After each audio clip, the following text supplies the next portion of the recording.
Puis aujourd'hui, on est là pour revendiquer. La coalition Justice climatique et Justice sociale qui organise cette manifestation vous invite à défendre ces grandes revendications.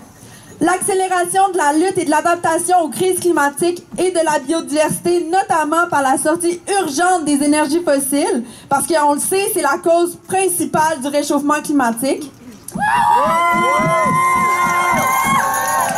Un réinvestissement massif dans les services publics et les programmes sociaux, notamment en taxant davantage les plus riches, parce que l'écart entre les personnes les plus appauvries et les plus riches se creuse de plus en plus, et on veut assurer des conditions de vie décentes pour tous. Finalement, une transition juste et inclusive pour les communautés et les travailleuses et travailleurs et pour que personne ne soit laissé derrière. C'est en ce sens que nous invitons François Proulx-Dupéré du Conseil central de Chaudière-Appalaches de la CSN à venir prendre parole.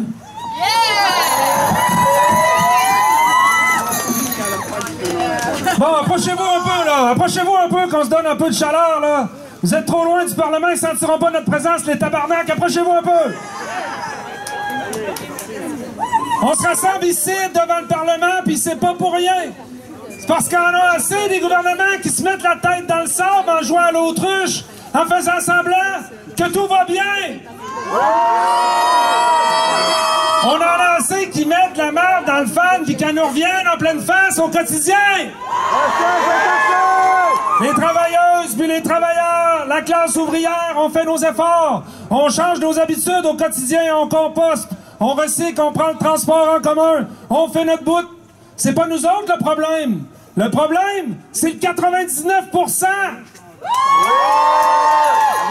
Vous avez compris ce que je voulais dire, c'est que c'est la solution. Le problème, c'est le 1%, c'est les ultra-riches, c'est les oligarques qui se croient tout permis, qui se croient au-dessus des lois, de la nature puis de la planète, puis nous autres qui habitent dessus. Le problème, c'est aussi le municipal, le provincial puis le fédéral qui se traînent les pieds puis qui favorisent par leur inaction puis par leur ambivalence les ultra-riches puis le fameux 1%, puis ça, est-ce qu'on va l'accepter? Non!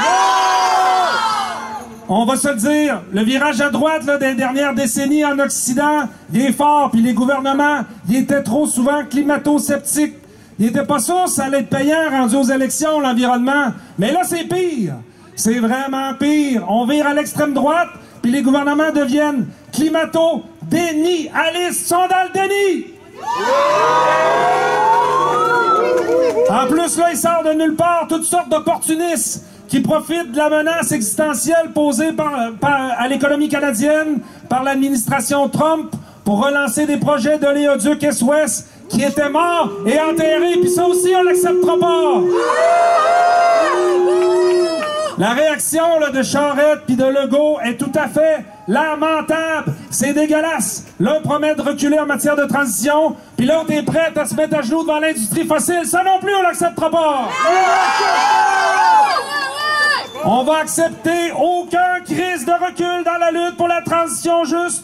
On va pas rester les bras croisés pendant que les gouvernements essayent d'écarter la classe ouvrière puis les travailleuses et travailleurs. On va pas fermer non plus nos gueules pendant que les riches oligarques dilapident nos ressources sans faire attention aux conséquences sur le monde puis sur la planète.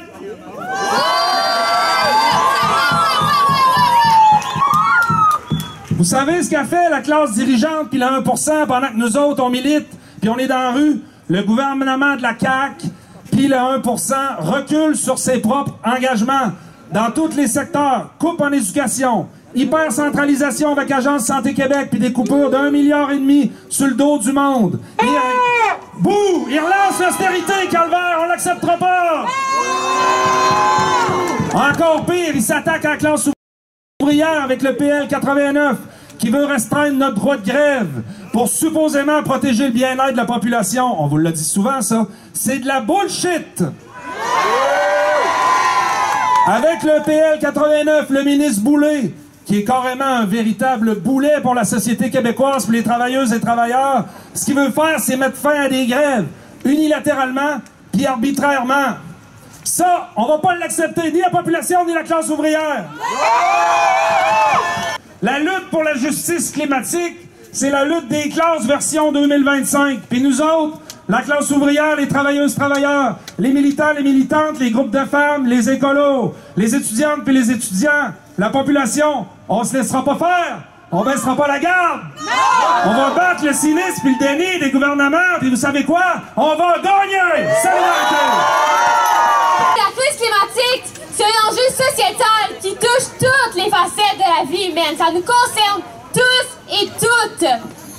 Puis nos revendications aujourd'hui, ces inactions-là envers la crise climatique qui se passe, ça s'adresse à ce monde-là en arrière de nous, ça s'adresse aux entreprises. Puis je vous invite, avant de donner la parole à la prochaine personne, à faire le maximum de bruit pour nous montrer qu'on est dans la rue puis qu'il faut qu'ils nous entendent.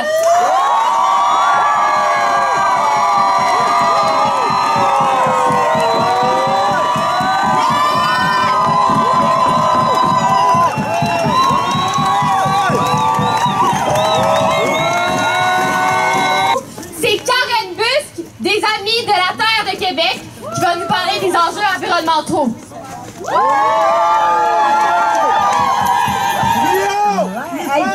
Merci d'être ici présent pour le bien de la Terre, notre seul unique, notre maison à tous. Aujourd'hui, on est ici pour dire au gouvernement à quel point ses paroles sont incohérentes avec ses actions. D'un côté, les beaux mots sur les réseaux sociaux, comme on a pu le voir ce matin, qui mentionnent l'importance des gestes pour la planète. Puis de l'autre côté, on a l'annonce de projets tels que Stablex, Nordvolt, la fonderie Horn, la diminution du financement des transports en commun, le blocage du tramway, sans compter le gaspillage de 46 millions pour l'étude du troisième lien. Donc, on est ici aujourd'hui pour dire deux choses au gouvernement. Pourquoi on perd confiance, puis comment est-ce que vous pouvez regagner notre confiance? Alors, c'est en détruisant nos précieux milieux naturels au profit de l'industrie que nous perdons confiance. Comment voulez-vous qu'on forge notre résilience climatique alors que vous permettez, à travers le dossier Stablex, d'importer des déchets toxiques américains en plus de les imposer à la population sous forme de bâillons alors que personne n'est d'accord? C'est pourtant simple. Ce qu'on désire, c'est un réel engagement de votre part proposant des lois strictes et non monnayables pour la conservation de nos milieux naturels.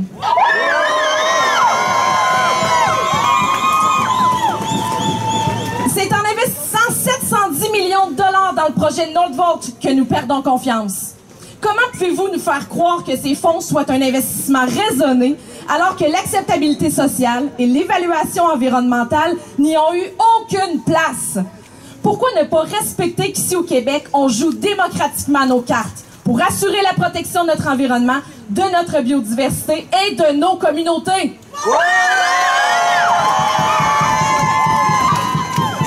C'est pourtant simple.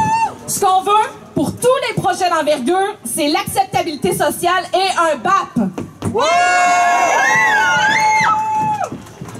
C'est en manquant de transparence et de précaution dans la conception des projets de loi qu'on perd confiance. Comment pouvez-vous nous faire croire que le projet de loi 69 répond à une transition énergétique moderne du Québec, alors qu'il propose de privatiser notre énergie et d'augmenter considérablement notre production d'énergie? Le tout, bien sûr, au profit des multinationales et aux dépens de notre patrimoine naturel et culturel, en passant, bien sûr, par l'appauvrissement de la population causé par l'augmentation tarifaire. C'est pourtant simple. Ce qu'on demande pour notre avenir énergétique, ce soit que ça soit sur un débat public réfléchi et élargi.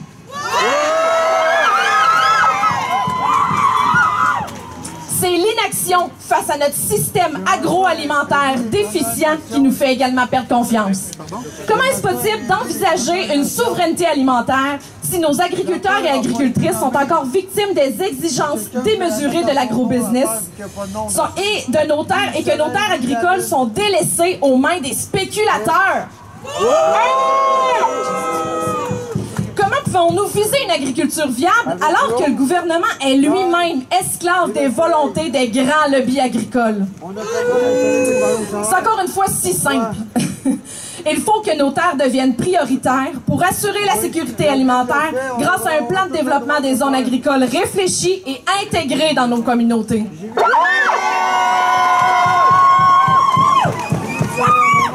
Pour terminer, ce qu'on veut, c'est de la cohérence. Nous désirons une justice climatique et sociale ici, chez nous et partout ailleurs sur notre terre. On est là aujourd'hui, on le sera là demain pour s'assurer que l'environnement reste au cœur des actions.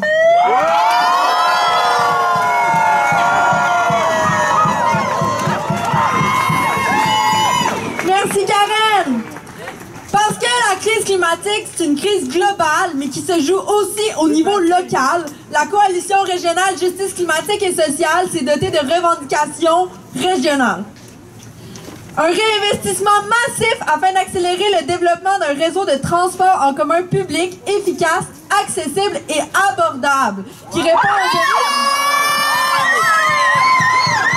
aux besoins des différentes populations du territoire. Dans ce sens, nous exigeons une réduction des tarifs de transport dans une perspective de gratuité.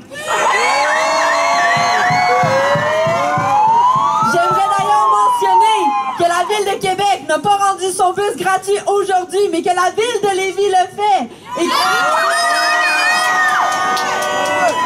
Et que le réseau du Lac-Saint-Charles aussi. On veut aussi des mesures structurantes pour améliorer la qualité de l'air, notamment en rétablissant d'urgence les limites d'émissions de nickel en s'attaquant au transport et des polluants.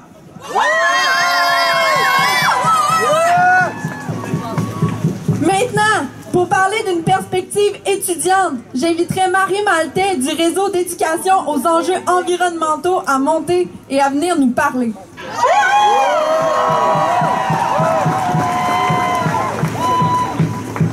Alors moi, je suis devant vous aujourd'hui pour vous parler de la jeunesse.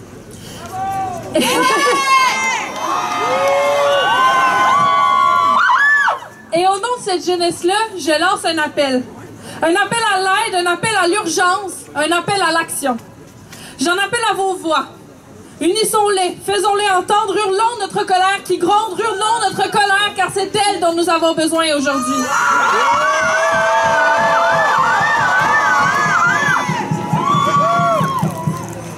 Alors que le gouvernement du Québec vient d'annoncer le budget 2025-2026, il est de plus en plus difficile de comprendre vers où notre société se dirige. En effet, nous semblons foncer consciemment dans un mur qui, croyez-moi, sera plus violent que tout ce que nous avons vécu jusqu'ici. Peu de place dans le budget pour l'environnement, aucune mention de notre futur dans le résumé de celui-ci, aucune mention de ce futur, mis à part une volonté d'ouvrir des mines, d'extraire plus, d'exploiter davantage et de relancer une économie qui, je dois le dire, me semble brisée. Et si notre gouvernement ne fait plus mention de notre futur, et si notre gouvernement sacrifie notre éducation en désinvestissant dans les services publics, et si notre gouvernement nous sacrifie nous, alors en quoi pouvons-nous croire? Eh bien, je dis que nous devrions croire en nous.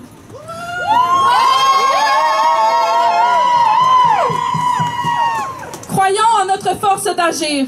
Croyons en notre force collective. Croyons en nos idées, croyons en notre espoir, en notre courage de changer les choses.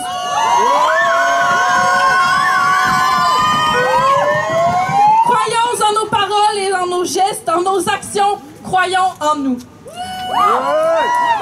Parce qu'aujourd'hui, plus que jamais, nous avons besoin de croire et nous avons besoin de courage. Alors armons-nous de ce courage qui est le nôtre, levons-nous.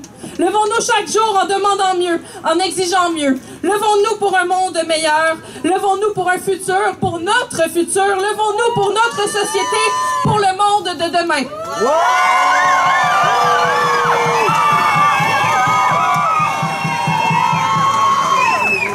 Ça fait 50 ans, 100 ans, 150 ans qu'on parle des luttes environnementales. Déjà des années qu'il est question des enfants à protéger, des futures générations à épargner, eh bien, c'est nous, les futures générations. Nous sommes les premiers représentants et représentantes des futures générations et nous avons droit à des hivers blancs et à des forêts vertes.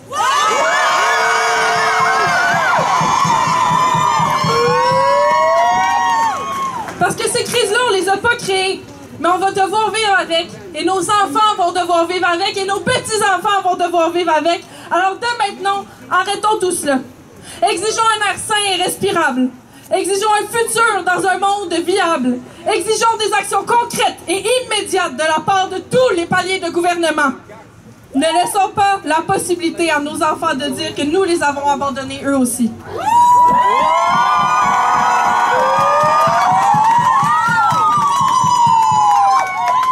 Alors soyons la dernière génération à subir l'inaction. Soyons la génération avec laquelle tout cela s'arrête. Soyons la génération porteuse d'un monde nouveau.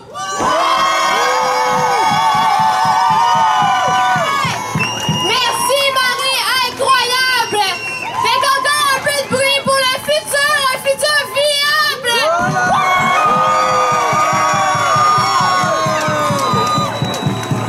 Ensuite, j'inviterai à nous parler un autre groupe de personnes touchées par la crise climatique, les femmes.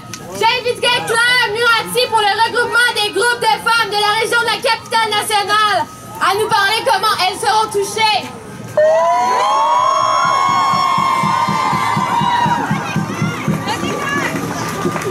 Si vous êtes tous réunis ici aujourd'hui, c'est que le sort de la planète vous préoccupe.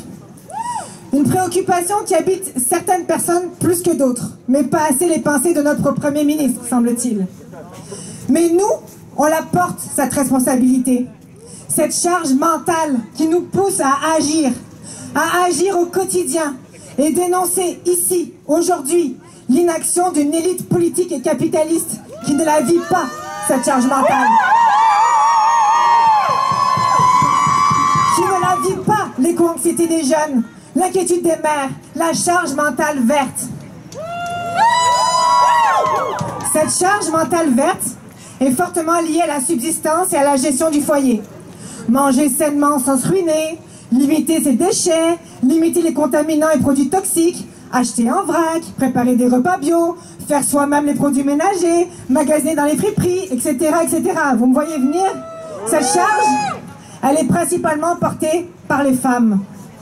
Les rôles sociaux leur attribuent déjà la planification et l'organisation. Et là, on ajoute la charge morale d'être garante de la conduite éco-responsable des ménages. Il faut bien comprendre que le problème, ce n'est pas la charge mentale verte, c'est sa non-reconnaissance, sa non-valorisation, le non-choix de la porter et le non-partage équitable qui représente une surcharge pour les femmes.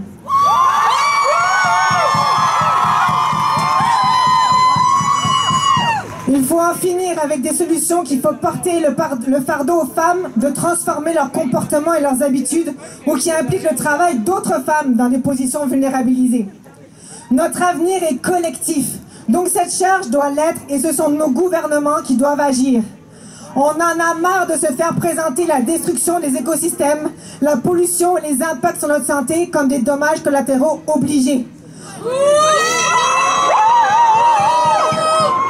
On veut une société qui est basée sur des valeurs féministes et qui place l'économie au service du vivant. On a le droit de vivre dans un environnement sain et respectueux des humains, des communautés et de la biodiversité. Et il est temps que nos ambitions soient entendues et répondues collectivement. Aujourd'hui, nous sommes des centaines à montrer notre rapport de force. Mais le 18 octobre, en solidarité avec les femmes du monde entier qui subissent les effets de la crise climatique de façon disproportionnée, nous serons des milliers dans la rue devant ce même Parlement pour la marche mondiale des femmes.